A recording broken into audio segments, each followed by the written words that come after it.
All right. Thank you very much for joining us today.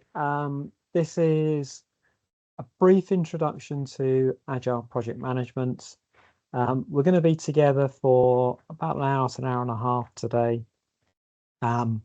Because we're a small group, I would encourage you, rather than using the chat or the Q&A function, if there's something you don't understand, something you want to talk about, just interrupt me.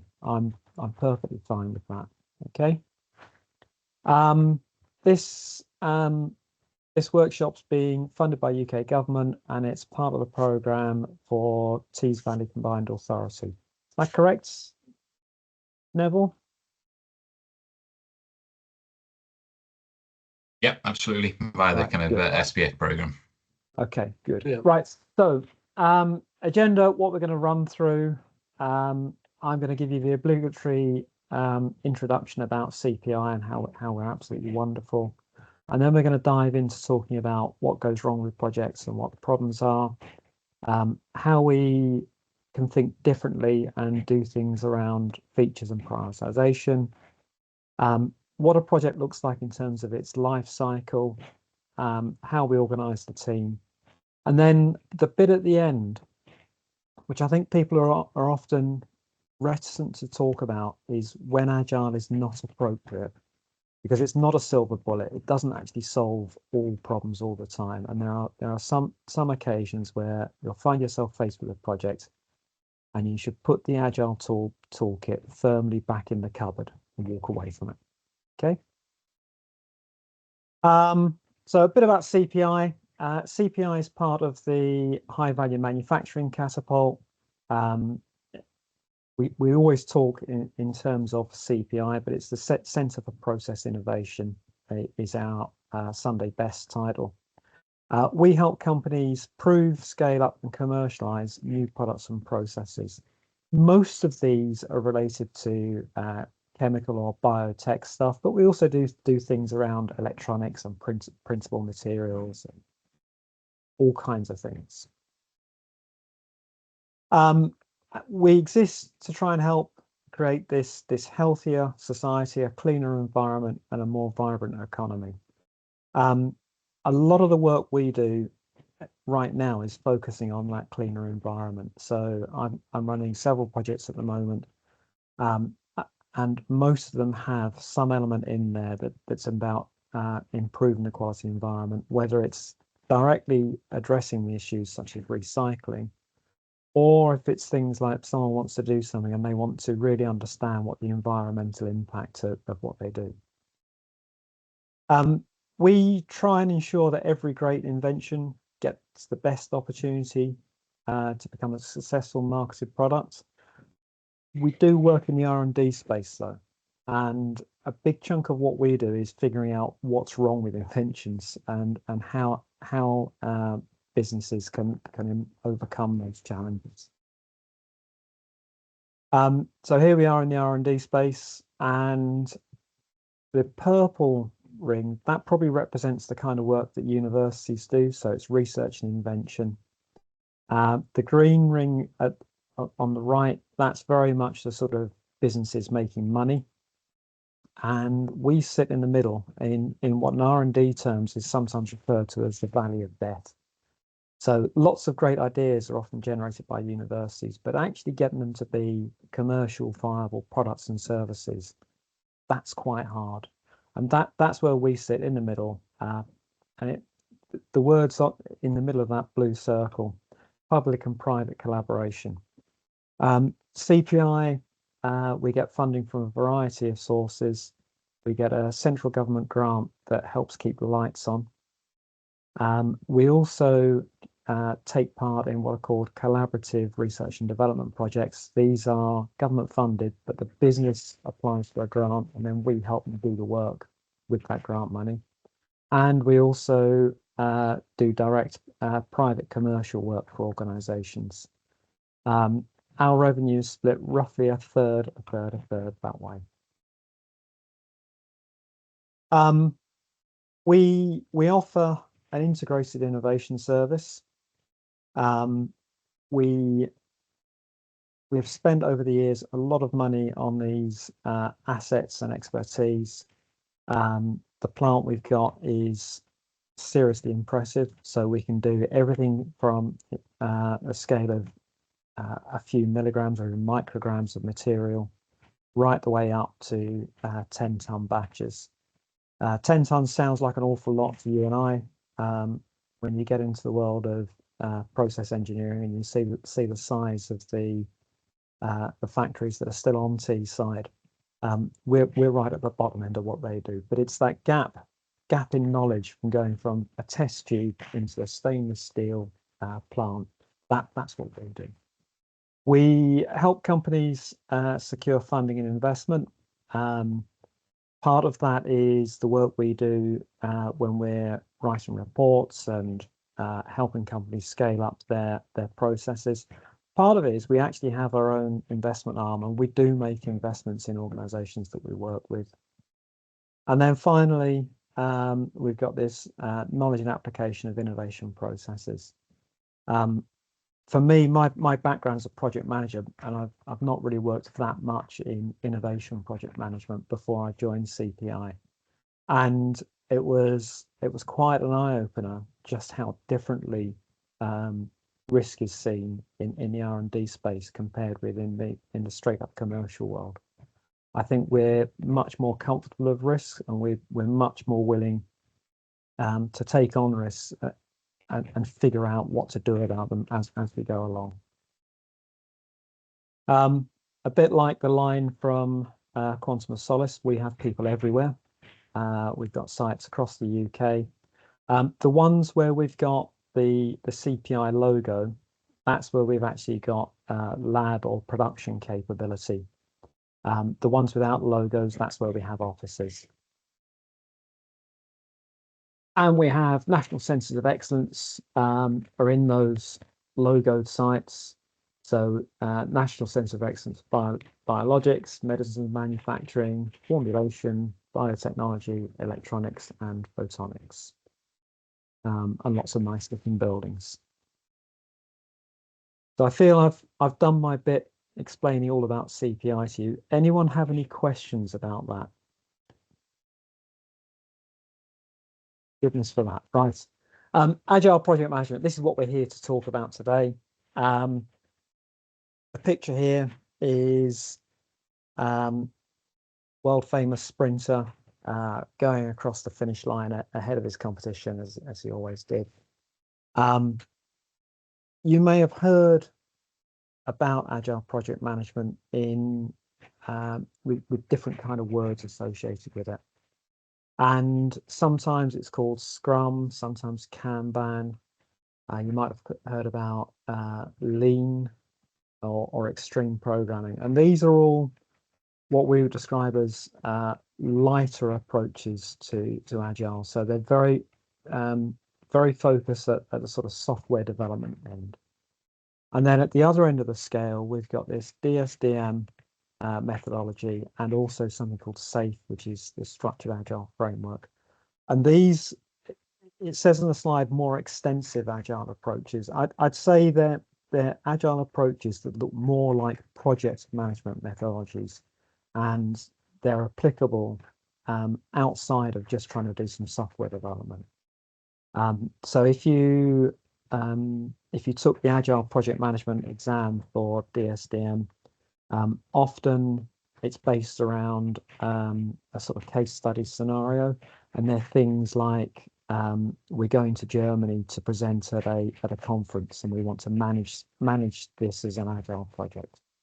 So quite a long way away from we're trying to develop some software that needs to work.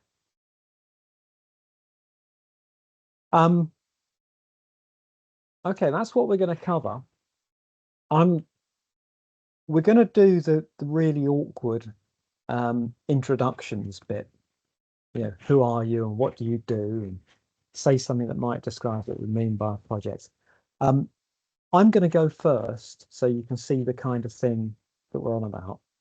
And then what I'd like is, I'd like to give each of you, well, I'll give the group probably a minute or so just to think how you're going to answer that, because no one likes being put on the spot with this kind of stuff. And I'd like you to talk specifically about the kind of things that we might describe when we're talking about a project. So I'll go first, but I'm not going to give you the answers to that bit. So it'll be something like, hello, I'm Carl. I'm a certified Agile Project Management and Change Management trainer. I've written training materials, exam prep textbooks for Project Management Institute courses, and I've delivered a lot of training myself. At CPI, I'm a project manager, and I run a range of projects that go from 15K desk research things right the way up to £2 million plus capital projects. Outside of work, I ride a bike a lot. Is that okay for the kind of length of introduction I'd like from each of you? Everyone all right with that? What I'll do is I'll give you a minute to think about how you'd like to talk about yourself with that and what you might say about project management. And then we will do the intros round. I'm going to stop sharing my screen because we're going to go around and talk to each other instead of having that slide up.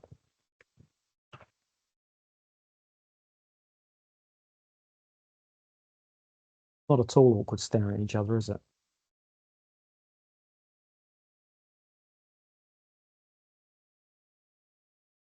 I see you've sorted out your network connection. Oh dear. Oh yes, dear, yes, I have. Just trying to find a mute button in a different screen. Okay. Yes, finally got sorted because it just needed a little bit of time to sync with the network, the company network, and then I got kicked off by another from another meeting room as well. So that's why I kind of lagged a bit. But I'm all good now. Seeing as you're all good, would you like to go first with this introduction? Then we'll ask a couple of the others to go. Yeah, sure. Yeah. So who are you? What do you do? And say something that you think might describe a project, which might be a sort of CPI type project. Sure. Yeah. So yeah, Baja Town here from CPI. I joined CPI in 2019. My background is actually chemistry. I'm a chemist, but I joined the CPI as a project manager. That was the time when I wanted to kind of move on to something more business, but I still want to get in touch with the R&D projects and innovations. Hence, I jumped into a project management team. So I've been within that team for 4 years, and now I moved to CPI Enterprise as a program manager to support SMEs. So a project for me really is something you've got a defined project team members and also objective to achieve with a fixed amount of budgets and time frame, that you've got this boundary and trying to utilize resource availability to achieve the end goal. That's how I see a project. Okay. Who'd like to go next? Rhiannon. Hello, I'm Rhiannon.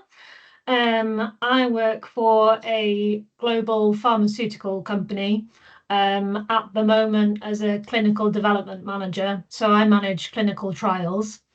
I've worked in various departments in my company, though, managing manufacturers or CROs, and was in project management for an amount of time.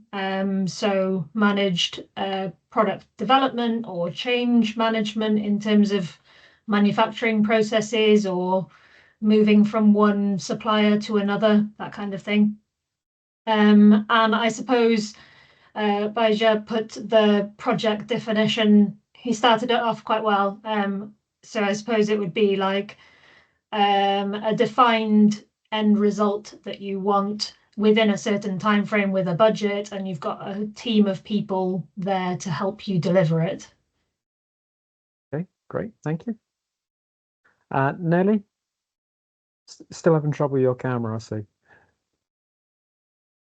Hi, I'm Nelly Makumlankoma. I'm a researcher at University of Chester, but I work part-time there. Privately, I'm I run a business in clinical training, clinical skills training, which is a year and a half old now. And I deliver clinical skills mainly in blood sample collection for the ICB, the local ICB. And also I run these sessions for private clients. So I'm a nurse by background. How's business going? A year and a half in. Slowly growing. Good. The ICB have kept us busy. That's what we like to hear. How would you define a project? Is there anything different from your experience to what Rhiannon and Bajay have said? A project. So to me, the way I look at it, I'm looking at the business as a whole, but also small entities within the business, because there are quite a lot of things that I can develop within the small business, some of which are already being implemented. So like developing innovative methods in delivering the training. Mm-hmm. Okay, good. Neville. Yeah, I'll make sure that you're not going to put the you're on mute sign up. So no, it's always embarrassing. Right, Neville. I'm again, as with Bashir, I'm a chemist by background. I've been in CPI something like 80, a bit like a self-confession, isn't it? I've been at CPI just over 18 years. I now sit with CPI Enterprises, as does Bashir and Ian there, which is the venture capital arm of CPI. I work with SMEs the whole of virtually all of the 18 years at CPI. Project management. Well, I've actually project managed and coordinated two an FP7 and Horizon projects. And sometimes the project management aspect challenges is managing projects with those who are in different countries. And although English is not necessarily the first language, they're very good at it.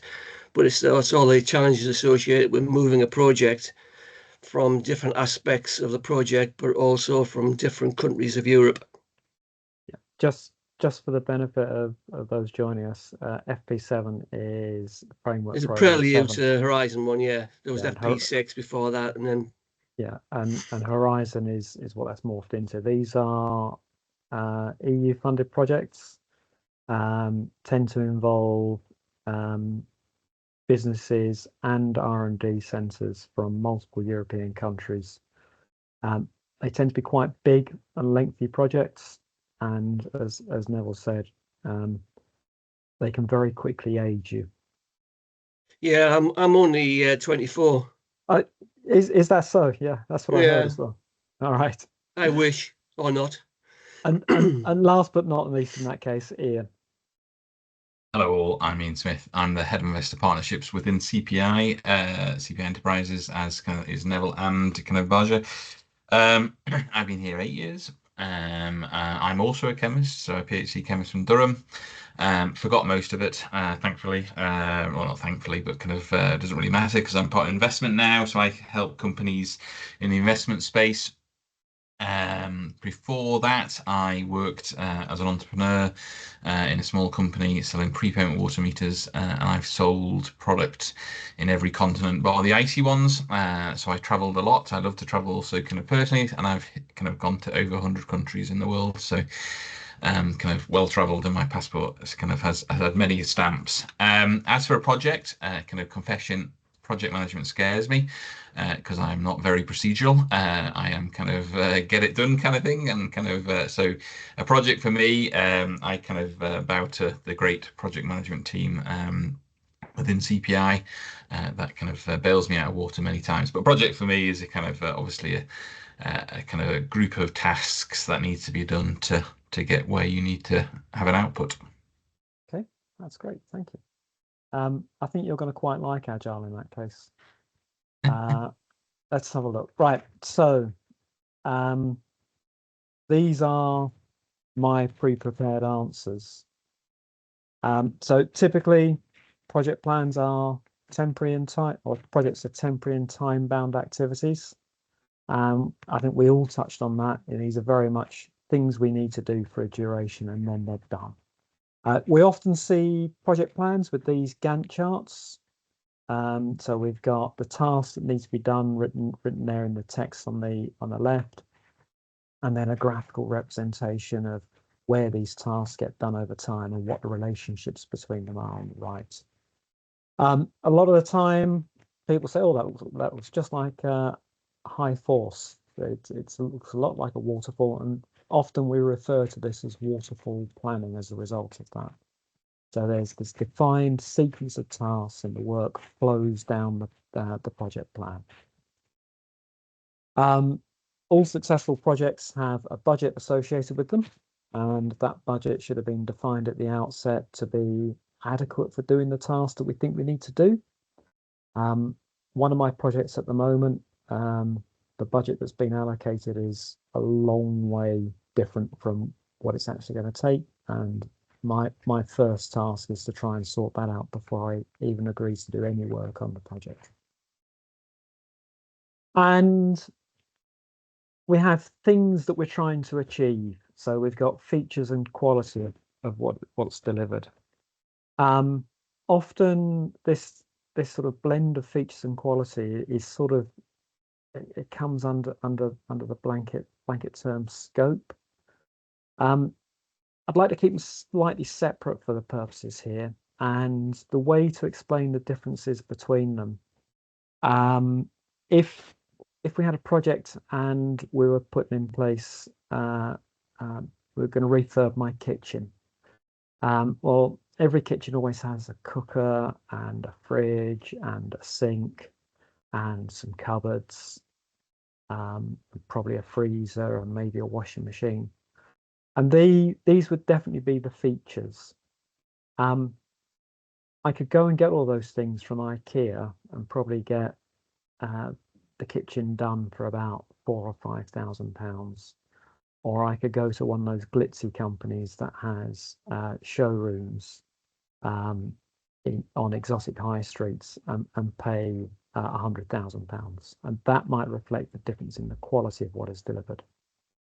Another way to think about it, I don't know if you've seen James Bond film Casino Royale, and there's a scene in that where he gets, he suddenly finds he's been given a new dinner jacket, new dinner suit. And he makes a comment and says, "Oh, I already had a dinner suit." And Vesper Lynd replies to him, "Yes, but there are dinner jackets and there are dinner jackets, and this would be the latter." So you can have things that got the same features, but the quality might be quite different. Fundamentally, it does the same job, but there's a difference in how it does it. We often see this project management triangle or project management pyramid. And I'm saying it's a pyramid because now I've split out the features and quality, so I've got 4 points on it. And the aim of project management is to try and balance the priorities between these and ideally deliver on all of them. The thing is, have you seen this program? Grand Designs. It's been going for 25 years now. And the phrase that always comes up is what could possibly go wrong. What are the kind of things you hear if you watch Grand Designs? What do the people say? Microphone's off and answer the question. Always ends up over budget. Are they always under budget? Oh, yeah, okay. What else do they say?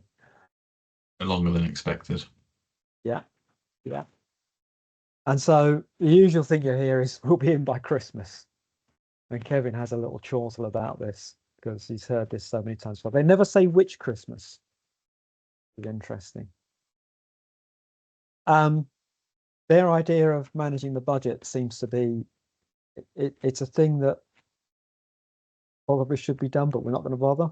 And it's routine on Grand Designs to see people spending 40-50% more than their budget.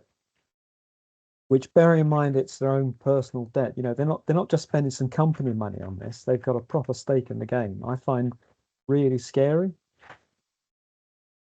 And if we watch this program, it reveals this kind of truth about waterfall projects. They have a very nasty habit. We try and fix the time at the beginning. We try and plan everything in a great amount of detail. We try and fix the cost at the beginning. And the quality is very clearly sort of tied in with those two things. You know, if we're going to get it done in this time, we're going to spend this much money, then the quality is going to be at this kind of level. But what actually happens is that the time, the cost, and the quality all seems to turn into variables.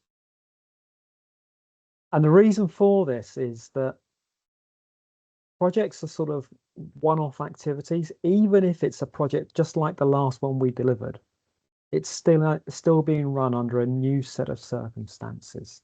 And so we try and plan everything perfectly in terms of how long it's going to take and what the scheduling is going to be and how those are all going to interact. And we try and plan the budget perfectly as well. But we don't know what we don't know.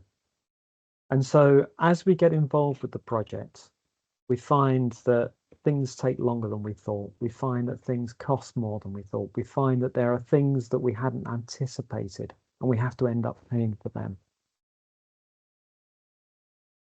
That ring true?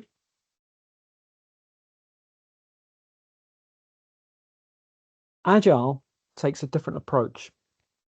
With Agile, we effectively turn the pyramid on its head.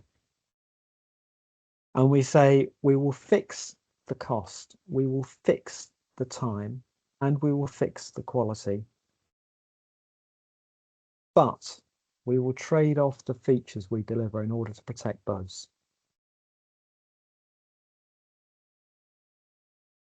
So in other words, rather than our contingency being time and cost, our contingency becomes a key element of scope.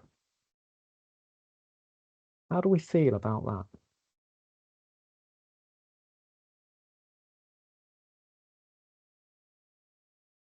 Anyone got that creeping feeling of dread at this point?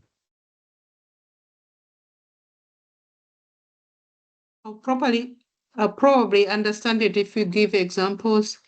Okay, I'm glad you've asked that. All right, so what we do is we set out to really, really understand what it is we're trying to do from the client's perspective. And we try and break these down into manageable chunks that we can call requirements. And for a typical project, we're looking to have a list of maybe a couple of hundred requirements that we can then prioritize. Before we start the project, we go through a series of steps that will now allow us to incrementally build up that list. So we've got a sufficient level of detail that we can prioritize it. And if we can't do that, then we would probably not be better not to go ahead with the project at all in the first place. So when we talk about requirements, we break them into 4 groups. We have must-have requirements. So about half to maybe getting on towards 2/3 of all the requirements are absolutely essential. And the way to identify something as a must-have requirement is if it hadn't been achieved by the end of the project, then with hindsight, we probably shouldn't have commissioned the project at all. So a must-have requirement is entirely non-optional to achieve during the life of the project. If we only have the must-have requirements, it means that we have this thing called the minimum viable product. It does the jobs that the customer wants, but to put it bluntly, it's not very good. But it does work. And you might have heard this phrase, minimum viable product or MVP. Next level down, we've got should have requirements. So this is the sort of 20 to 30%. They're important, but they're not absolutely essential. If we don't have a should have requirement, we'll still have a functioning product, a functioning service thing. But it'll be quite painful. It'll be clunky. we might have to have short-term manual workarounds until we can solve that problem. And if we really want our client to be happy, we'd look to try and address as many of the should-haves as possible. Next level down, the balance, around 20%, are the bells and whistles. It's the icing on the cake. These are the extra requirements that would absolutely delight the customer. You give them those things that in an ideal world they would have had, but they could just as well do without. Right? These are not essentials. They're not even painful to have missing. They're just lovely to have. And also, we'd have ruled out a bunch of requirements. So during our project planning, we might end up initially with a list of 250 requirements, and we'll actually say, well, you're not going to get these 50. As we go through the project delivering, we focus our attention on delivering different requirements from the musts, the shoulds, and the coulds. And what that means is we're not working on all of them all the time. So sometimes it's you won't have this. And because we love a good acronym, must, should, could, and won't is called Moscow prioritization. And the way it works is, as we go through delivering the project, we are free to throw the could haves and even the should have priorities overboard in order to protect the budget, schedule, and quality. The project team is actually empowered to take these decisions once the features have been prioritized. And unlike with a waterfall project, delivered under some sort of project management governance framework, if we decide we're not going to deliver one of those should haves or could haves, we don't need a formal project variation to get this signed off by the boss. We as the project team have decided that to protect the must-haves, the budget and the schedule, we don't have time to get some of these things done. So we're just not going to do them. So, sorry, quick question then. Is there like a rule of thumb to say, what should you start first? Or would you always just do must and then consider starting should, could, and later? Or how do you balance that? Interesting enough. So we're gonna get a little bit later on to how we actually run the projects in terms of time and the sort of heartbeat of the projects. And with an agile project, we try and break it down into small deliverable chunks of time.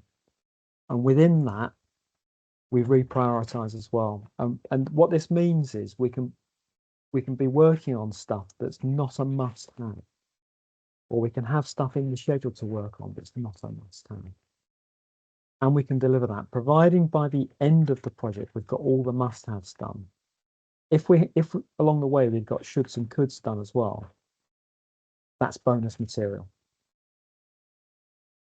Okay, it doesn't mean that we take this prioritized list and we go, right, first thing we're going to do is we're going to tick off all the must-haves, because there might be relationships of time, there might be resource availability that mean we can't work like that systematically just through the must-haves.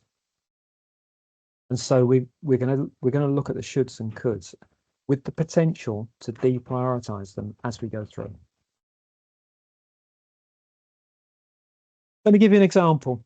So I put this slide deck together in the 2 days before Christmas last year, and about a week and a half before that, I had my central heating boiler serviced, and the guy took the cover off and said, "Oh, look, the case is cracked. That's condemned," and he disconnected my gas supply from it in a fortnight before Christmas.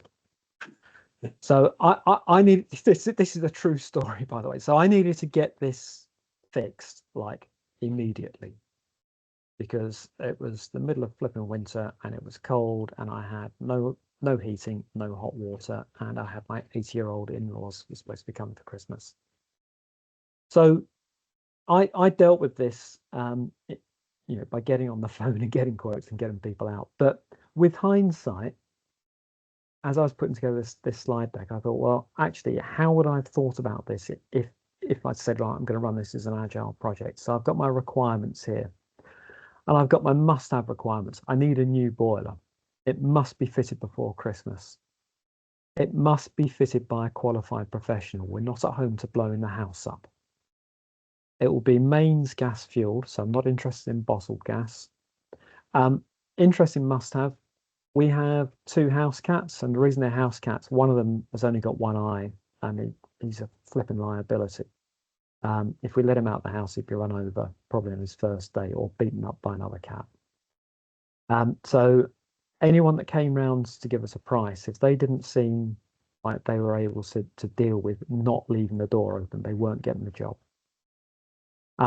We have some issues with pipe work, so we needed to have a filter and water treatment included, and it must be a condensing boiler for efficiency.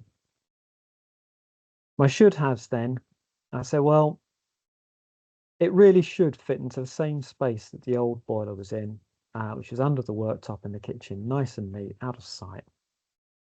It really should work with the existing programmer, pump, thermostat, in other words, all the rest of the stuff in the house, because I didn't want the extra work and aggravation that might be involved with stuff put in, you know, having to plaster over cables and things like that. I wanted a warranty, and I wanted it fully commissioned. In other words, fitting it wasn't good enough. It had to be demonstrated to work.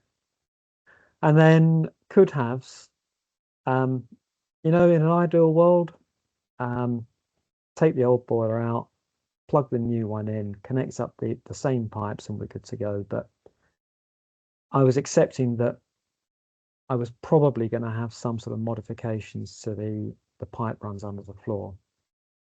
I could have only hot water in the short term. So if there was some reason that it was not quite compatible with our central heating, we've got plug-in electric heaters. We could get by for a bit. I could have not just a warranty, but a maintenance and service contract. Yeah, I'd be quite interested in that. Not essential. And then the won't haves. Now, interestingly enough, heat pump. Actually, I wanted a heat pump, but I found out it was 2 to 6 months lead time. The 2 months I could probably have coped with, you know, we'd have found a way. But 2 to 6 months is like, when's it going to be done? At some point in the future, unacceptable. I wasn't interested in anyone that said, well, I can just crimp up that crack in the boiler case and we'll get you through Christmas. Because the real risk was carbon monoxide poisoning, and definitely not at home to that. The original boiler I actually fitted, and then I had a professional come to do the gas work. I'm older and wiser. I'm not interested in that anymore. I didn't want a combi boiler because my daughter still lives at home, and the idea of her having an infinite supply of hot water for the shower was not something I think my wallet could have coped with. And I didn't want the boiler relocated to the loft, just because of the aggro that would have created in the house. Okay, so you see the way I've kind of prioritized these. I've got things on the left that are totally non-negotiable, and as we go further down to the right, they become, yeah, that'd be nice too. No, I don't want this. What I'd like to do is, I'd like you to think of a project you've recently been involved with. I'd like you to think, what would be the must-have, should-haves, could-haves, and won't-have requirements? What I'm going to do is I'm going to give you a minute or so to think about this, and then we'll have a bit of feedback from a couple of people. You might want to just sort of, if you've got some paper in front of you, just scribble this out and jot down some bullet points, a bit like I did on the previous slide. It's just a way of thinking about the project differently, and it's often easier to think in hindsight than it is with faced with a fresh project. A minute or so to think about this.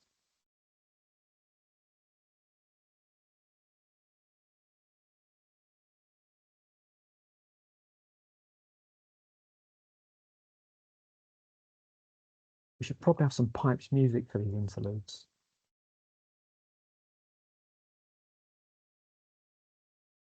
I was thinking probably more like the countdown music, Cal.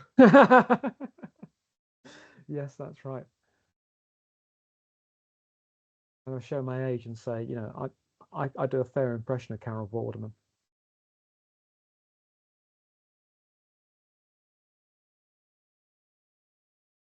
All right. One day. One day, yeah. All right. Who would like to tell us about a project they've been involved with and what the sort of must-have requirements were, should-haves and could-haves?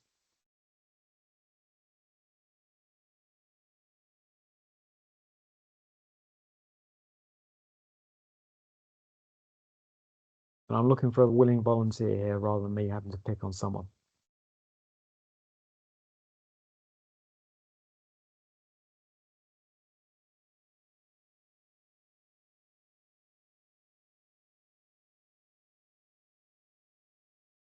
I guess I'll volunteer.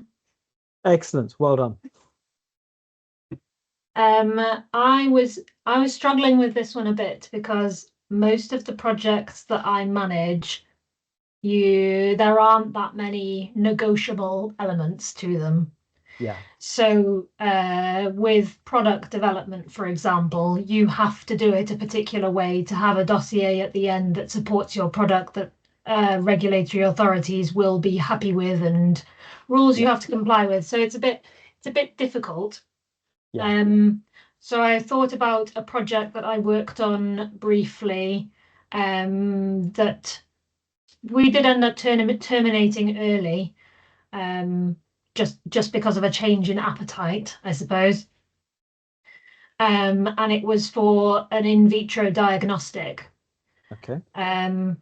And it needed to be able to measure the compound in question, and it needed to be easy to use. So that's what I could think of in the must-haves. I got to should-haves and then I ran out of time.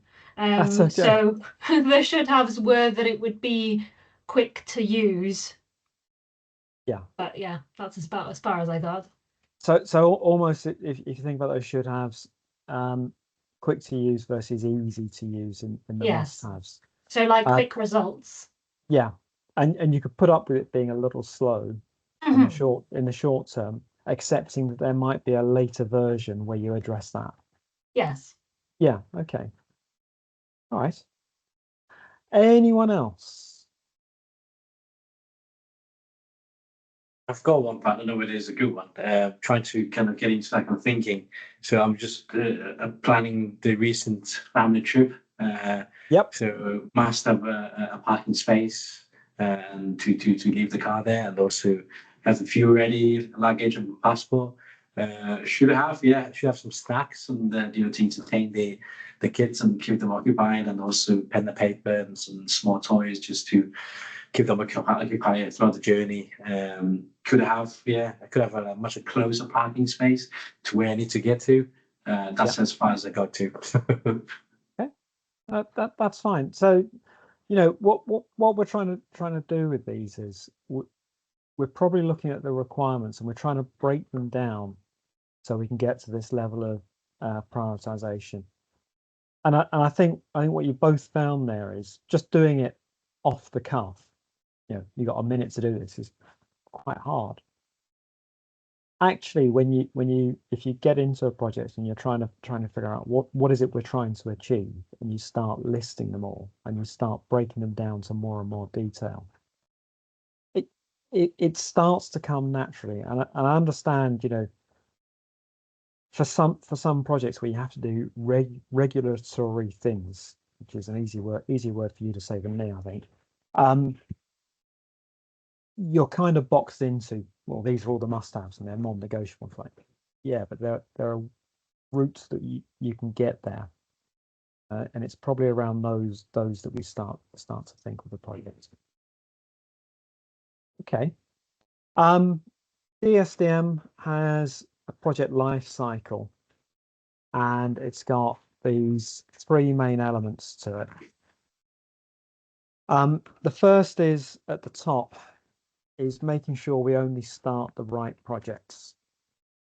And I think too often projects get the green light because someone says they're a good idea without having properly thought it through.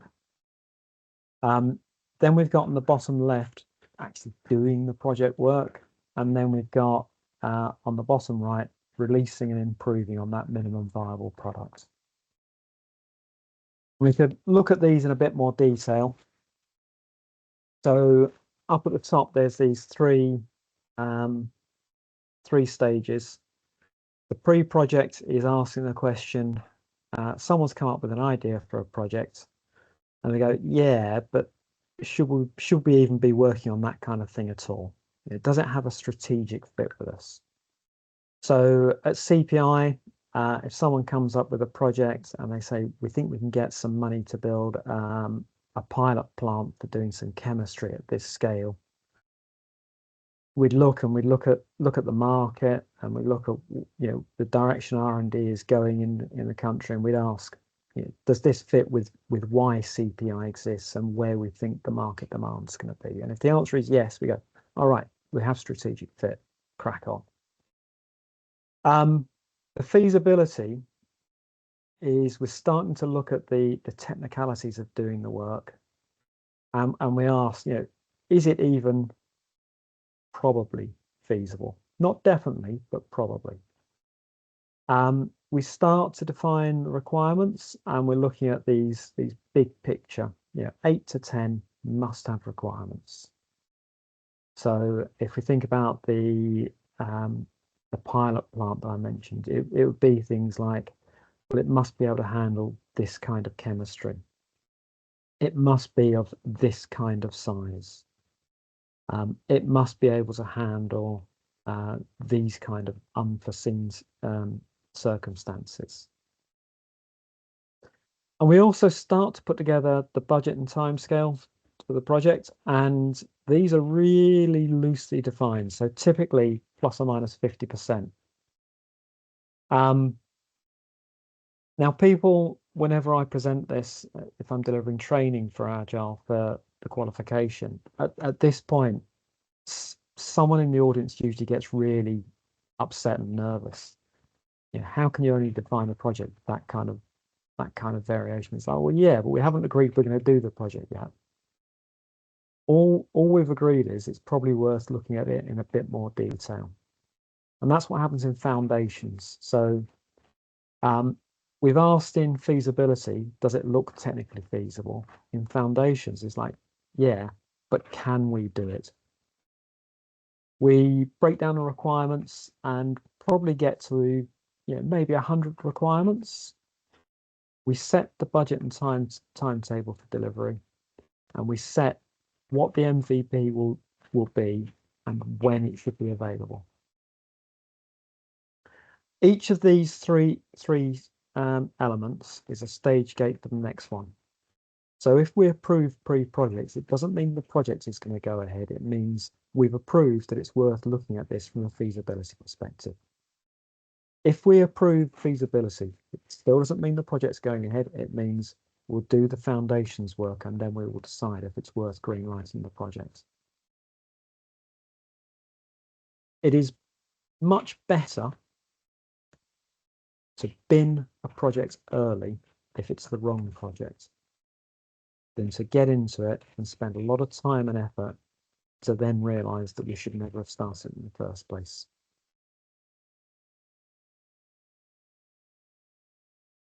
Okay, the evolutionary development. First thing we do is we further refine those requirements to get to our eventual Moscow prioritized list of around 200. We then work on these iteratively, so we don't try and get to the end of the project in one go. We build something, and then we build on that, and we build on that, until we eventually converge on something that looks like the MVP. We control the work by creating a series of focused mini projects, which we call time boxes. And you might have heard of these called sprints in other sort of agile frameworks. Typically, I think Scrum talks about sprints. And they look a bit like this. So a time box, typically 2 to 4 weeks. We do a bit of investigation up front, then we do some refinement work where we actually do, we do the project work on whatever we've decided we're going to work on. We put it together at the end, and then we close out and make sure we did what we said we were going to do. And what we do within a time box is, right at the very beginning, we pick some of the requirements from the master prioritized requirements list. And then we decide within the time box how we're going to prioritize those requirements we've said we're going to work on. So I've got an example there. Within a time box, we might be working on 10 must-haves for project level. But within the time box, we'll prioritize those, that same ratio of, about half to 2/3 of those will be must-haves for the time box. A couple of them will be should-haves, and 2 or 3 of them will be could-haves. And what this does is it gives us the flexibility in the time box. We know that at the project level, right at the top, these are all must-haves. However, within the time box, we've got the ability to prioritize and focus our work to protect those ones that we have decided that we will get done within this 2 to 4 week window. The output of a time box is called an increment. In other words, we're gradually ratcheting up and getting closer towards our delivered final products. Final thing to say on this, probably, this diagram is from the textbook, typically 2 to 4 weeks. I really like time boxes that are 2 weeks long. And the reason I like 2 weeks long is it's long enough to actually do some proper work. It's not so long that any of the work can be put off. It creates a nice, sensible drumbeat for how we do things. Now, that doesn't necessarily mean that you run your time boxes back to back. So I've been in conversation with some of our colleagues in Glasgow at the Medicines Manufacturing Centre. And they're running a project that's about digital stuff. And they had time boxes that were 3 weeks long, but run back to back. And they constantly had this feeling they were being absolutely run ragged. And what I suggested they do is, I said, right, convert the time boxes to be 2 weeks long and have a week between each one, where effectively you're doing this investigation work, but you formally move it outside of the time box, just to allow you to get a bit more breathing space, so you can gather your thoughts and focus what you should be doing, instead of jumping straight into the time box and then realize everything's already late before you even started.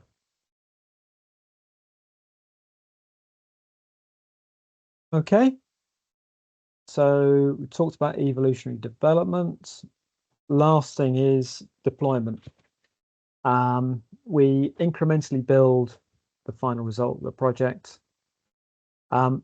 Ideally, we want to get the MVP done, the minimum viable product done, as quick as we can, get it in front of the customer and get feedback from them, so we can then work and focus out on improving that.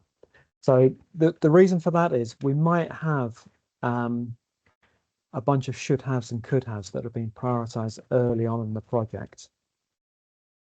We get the MVP in front of the client and they go, actually, this is really good. Could you just address this one thing here? That one thing might be what we've identified it originally as being just a could-have. And now we're going to bump that up the priority and we're going to focus on making that work. The feedback also,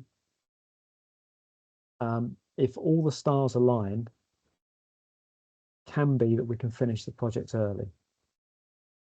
So client gets the MVP and they go, oh, this is great, does everything I need, thank you very much. And we just stop the project early. We no longer focus on doing the work on those should-haves and could-haves. We can arrange how we run the project in many different ways. So at the top, we do all the pre-project work and the foundations. And then we get into evolutionary development and we do a series of time boxes, 1, 2, 3. We then do deploy and we're done. Slightly longer projects on the next row down where we're doing groups of 3 time boxes and we go deploy and then we do another group of 3 time boxes, deploy. Very agile, multi-increment projects. So we do deployment after every time box on the next one down. And we can also mix and match these. So we could have a project that starts out a bit like the middle one. So we have a group of 3 time boxes, deployment, another group of 3 time boxes, deployment. And then we might get into a sort of very rapid heartbeat of improvement, which might be represented by the bottom one there.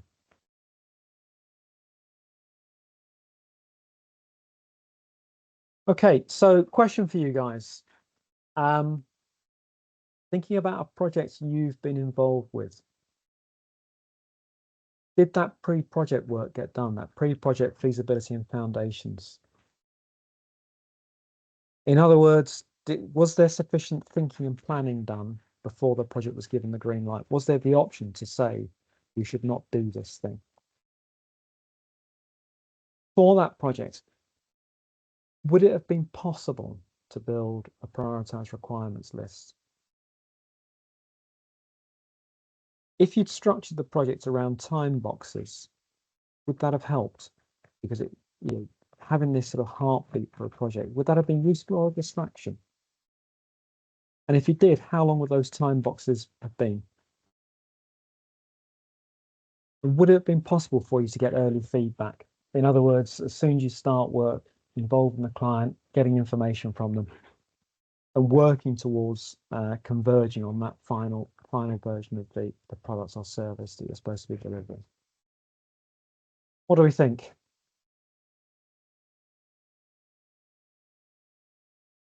I can jump in first. Just generally, I guess, talk about CPI's project and I don't get involved in the pre-project visibility foundation part, but I do know we do some equivalent type of work to assess if we should proceed. So that's definitely there. And also build a prioritized requirements list. Yeah, I'm not sure it's the same, but equivalent type is at the beginning of the project delivery, we have put a plan together and assess the timeline requirements for tasks, and we do the prioritization there as well. Time box is the bit I feel it's also going to be quite tricky. You can put a time box there. How do you control the people or influence the team members to stick to that? That's definitely a separate challenge. So so feedback is just constantly working with the clients and trying to understand whether we're in the right direction or not. Yeah. Just for the benefit of non-CPI people, we go through quite an extensive process for us to be able to even quote for work. We have a spreadsheet which is called the cost and pricing tool, CPT.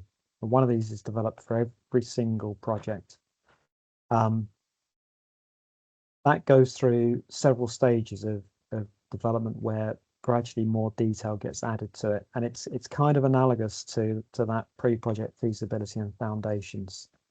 We probably don't go to the level of detail that Agile would require for developing the features that we're going to try and work on, but certainly our understanding of the cost gets more detailed, and there is definitely the option there at several points for it to be declined, for us to turn around with a no bid instead of quoting for a job.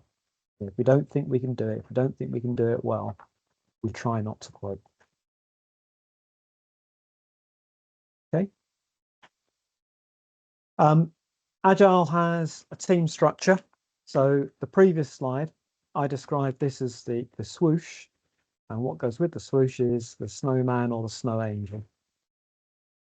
And key thing is we've got these two different levels of the team. So we've got the project level, and then we've got the solutions development team. if you count the number of roles here, 1, 2, there's at least 13 and probably more. That usually terrifies people because, especially if I'm dealing with an SME, they say, well, there's only 6 of us. How can we possibly fulfill 13 roles? And note on there is not all roles are required for every project. And sometimes one person can fulfill more than one role. What I would say is, I think you need at least 2 people. You need someone that's actually going to be doing the work, and you need someone who's the sponsor, the business sponsor for the project. Because without that, you've got no internal customer for what you're doing. So up at the project level, this is the high-level planning, the high-level rationalization of why we're even doing this project, overall budget, and project governance. The solutions development team, which is the body of the snowman, that's detail and ownership of the project work.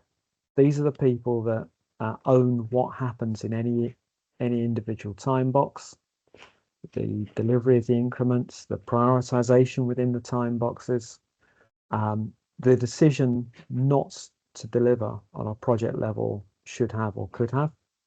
That's taken by the solution development team. Solution development team should be 7 plus or minus 2 people, so between 5 and 9 people. There's a very good reason for that, which is if you have bigger teams, you tend to end up with passengers and wallflowers who don't necessarily take part in the projects. If it's smaller than that, you often struggle to have enough diversity of opinion within the team and enough flexibility to focus people on pushing a task over the line by the end of the time box. And then you've got these supporting roles around the outside, so a technical advisor, a workshop facilitator, a DSDM coach, which sounds like a lovely job, and a business advisor.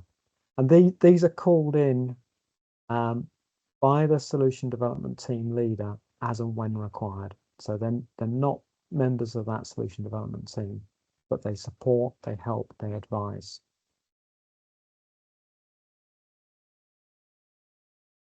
Solution development team has this super secret weapon, which is not really super secret, which is called the daily stand-up. Anyone heard of these?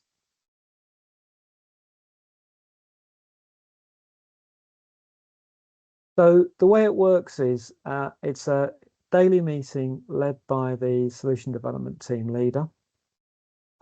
Each member of the team gets 2 minutes to say what they're working on today, and if they've anything they need help with. They also say if there was something they were supposed to do yesterday and that they didn't get it finished for some reason, they'll say so there.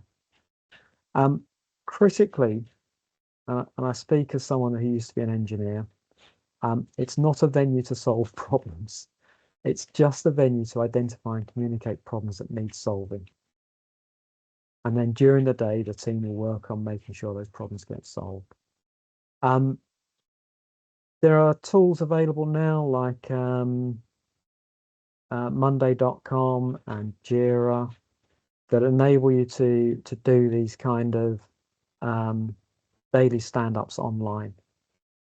I'm quite old school. I much prefer, like shown here, with a whiteboard and post-it notes and moving things around, and and just interacting as a team. I think it works better because we're actually social organisms, and we just seem to get more out of the chat and banter that you have in a standing up together kind of meeting. I think we've learned a lot since March 2020, when we suddenly all found ourselves having to work from home, and we can do a lot of stuff online.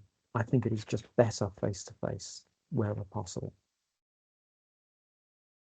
What do you think of that?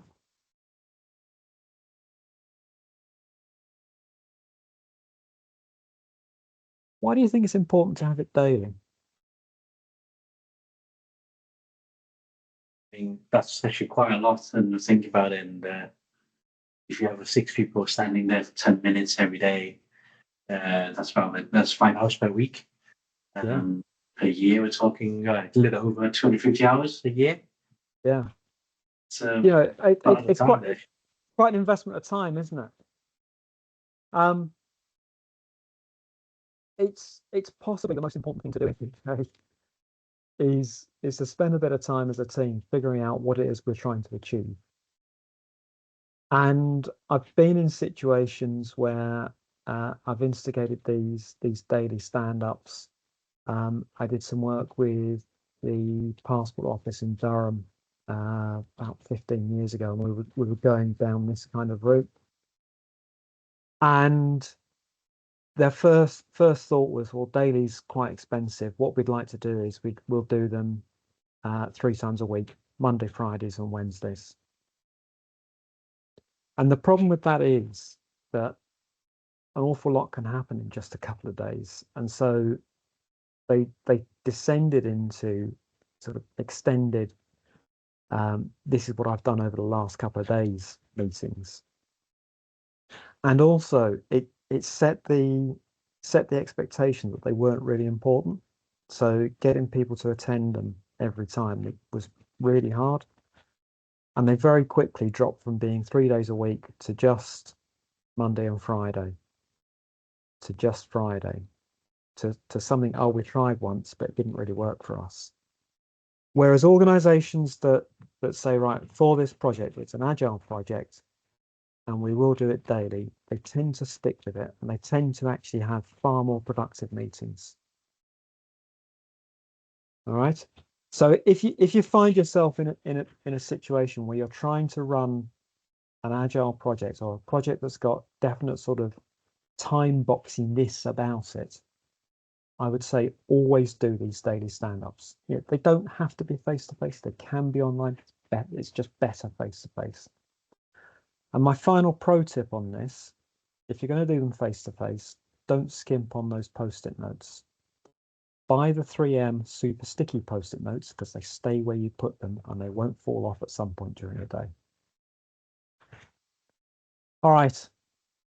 When do you think Agile might not be appropriate?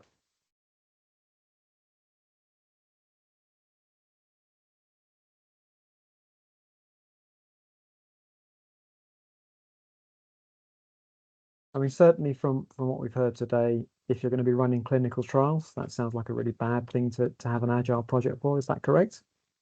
I'd say so. Yeah. What other kinds of projects would you really not want to try and deploy agile for?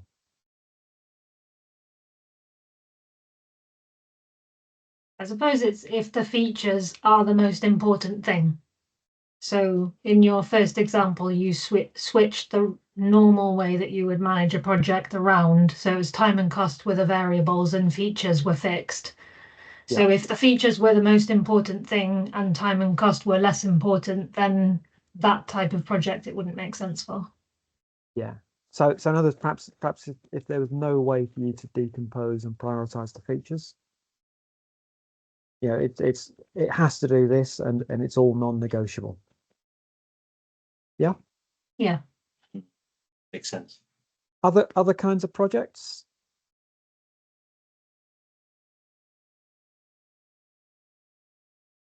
I mean, I've put together a list here of the kind of things. So situations where you absolutely cannot change the sequence in which things get done. So lots of construction projects. You can't put the roof on before you've dug the foundations. If you're commissioning high hazard process plants, there is a definite series of steps you have to go through in a definite order, and it is non-negotiable. When you can't get to that prioritized requirements list, or you can't decompose it sufficient detail.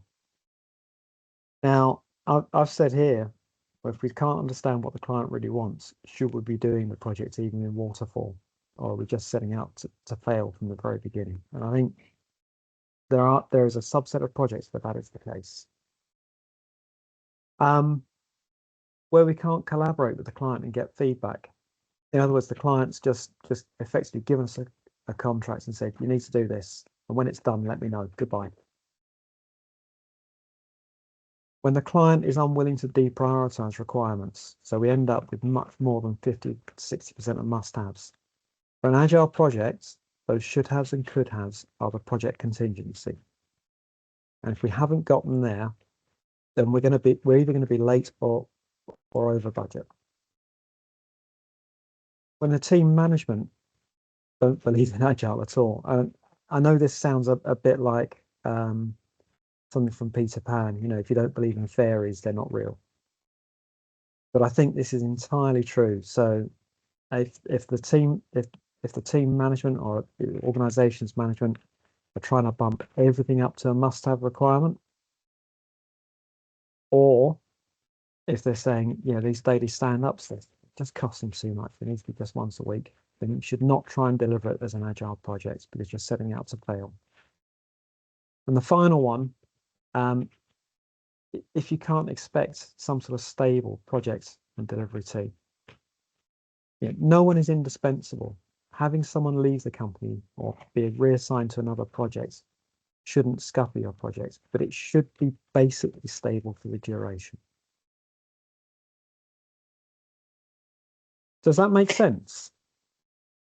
I have a question. Yeah, go on. So you know the must-haves, should-haves, could-haves, won't have. If you're trying to identify the tasks and put them into each category and you're struggling, is the 50 to 60% like target for must-haves something that you can use to deprioritize other things? Yes. The other thing to think about is if something is a must-have, rather than just deprioritizing it by saying, well, we can only have 2/3 of the features are must-haves, you need to think about it in terms of, well, if we don't have this, what happens? And if the answer is, well, we should never have started the project because this is fundamental, all right, it's a must-have. If you do this, and you know, let's make the numbers easy. We've got 100 requirements, and we've ended up with 80 must-haves. And like, well, we're quite a long way over. I would suggest breaking down the project into 2 halves and adding in some other features that could be delivered or should be delivered to support those. In other words, we're going to try and dilute the project with some other things that either should or could be done. And if you had, say, in that example, 80% in your must-have category and you split it in 2, would you at that point consider not running it as an agile project and running it as a normal project instead? Yes. If you're looking at it and you're thinking there is not the contingency in here for this to be an agile project. Remember the joke about project management, you know, quality, cost, and time, pick any 2. With agile,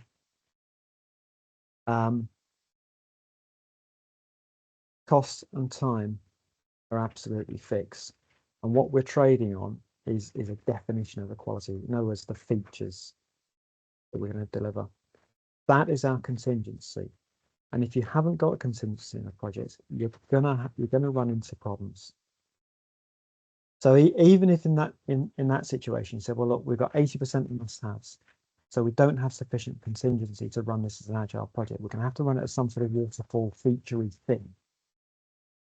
My first question then would be, right, and what's my budget and schedule contingency? Because now I need that because I don't have, you know, I can't deliver on all 3.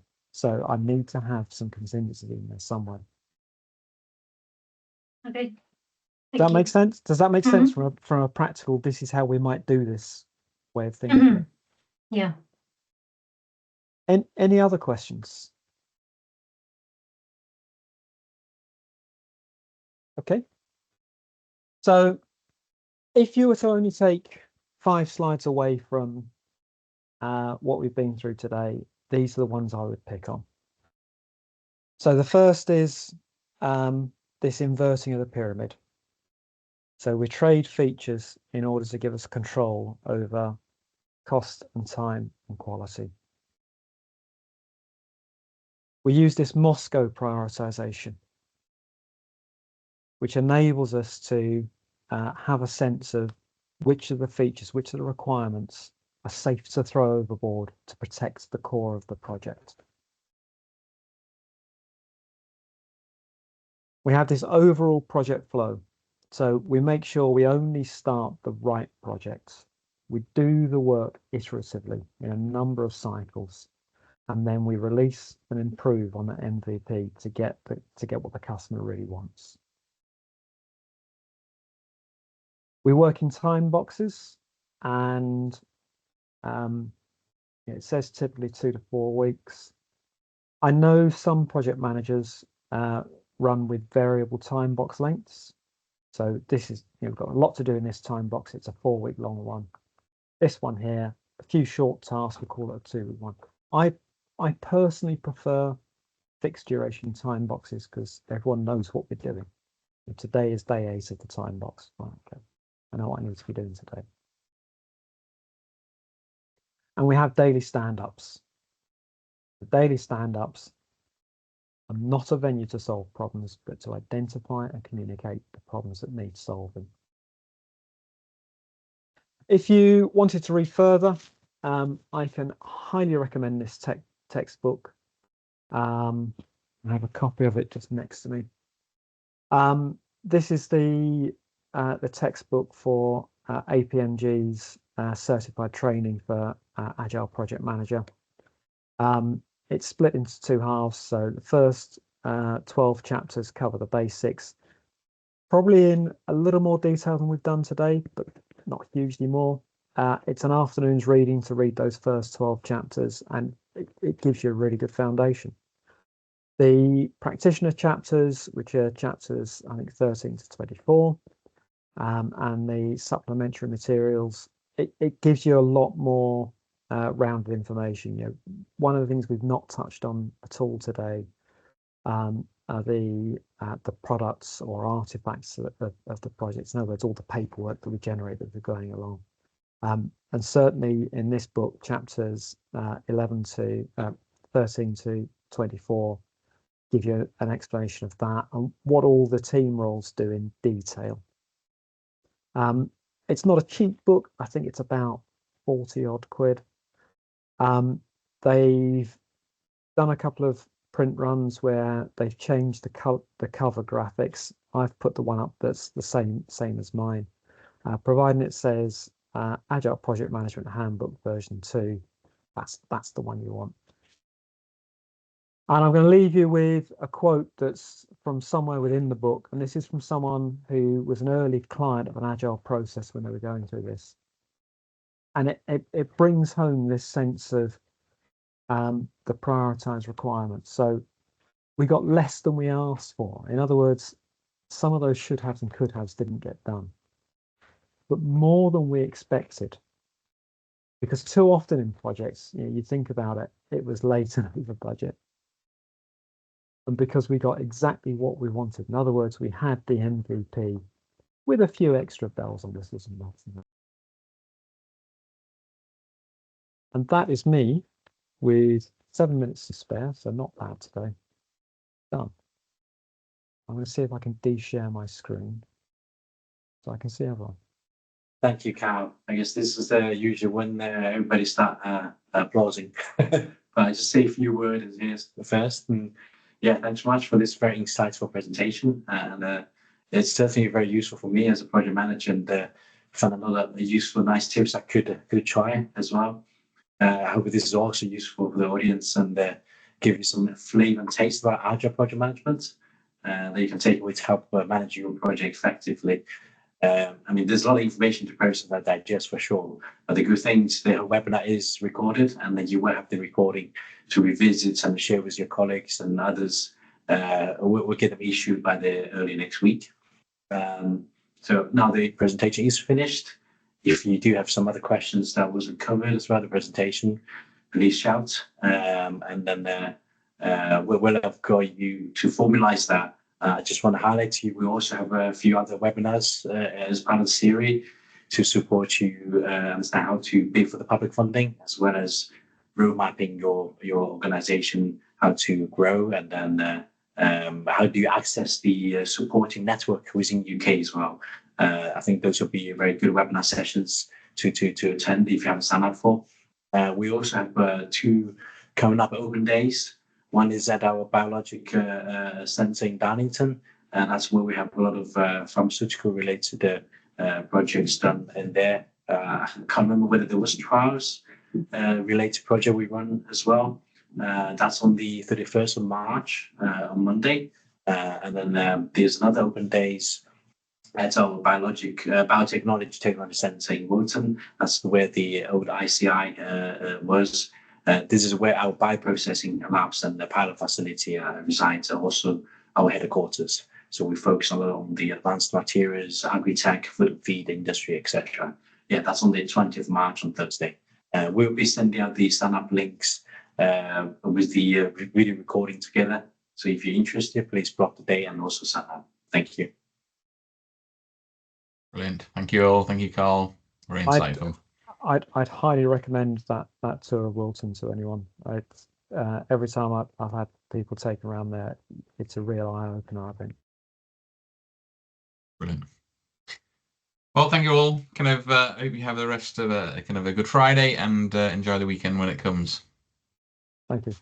Cheers now. Bye-bye. Bye. Thank you. Thank you. Take care. Bye.